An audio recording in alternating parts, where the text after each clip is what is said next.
এবার আদালতে হাজির না থাকায় পরীমনির বিরুদ্ধে জারি করা হলো গ্রেফতারি পরোয়ানা। ঢাকার চিফ জুডিশিয়াল ম্যাজিস্ট্রেট আদালত আজ রবিবার এই আদেশ দেন।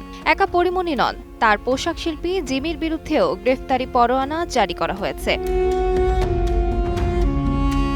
পরীমনির আইনজীবী নীলাঞ্জনা রিফাত জানান, নাসির উদ্দিন মাহমুদের দায়ের করা মারধর ও হত্যার হুমকির মামলায় শুনানি ছিল। পরীমনির তরফে শুনানির জন্য সময় চেয়ে তিনি আবেদন করেন। আদালত ওই আবেদন নাকচ করে পরীমনির বিরুদ্ধে অভিযোগ গঠন করেছেন। নীলাঞ্জনা আরও বলেন, আদালতে হাজিরা না দেয়ায় পরীমনির বিরুদ্ধে গ্রেফতারি পরোয়ানা জারির নির্দেশও দিয়েছেন বিচারক।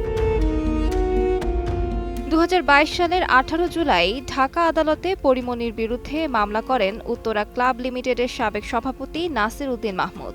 নায়িকার বিরুদ্ধে তার অভিযোগ, 2021 সালের 8 জুন পরীমনি ও তার সহযোগীরা সাভারের বোট ক্লাবে ঢুকে ক্লাবের ভেতরে বসে মদ্যপান করেন। রাত 1:15 নাগাদ ক্লাব থেকে বেরোনোর সময় পরীমনি তাকে ডেকে একটি মদের বোতল বিনামূল্যে দেওয়ার জন্য চাপ দেন। এতে রাজি না হওয়ায় অভিনেত্রী তাকে গালিগালাজ করেন বলেও অভিযোগ। ব্যবসায়ীর দাবি, পরীমনি একটি কাচের গ্লাস ছুঁড়ে মারেন, যা তার মাথায় ও বুকে লাগে। এই ঘটনাকে হত্যার চেষ্টা হিসেবেই দেখছেন ব্যবসায়ী।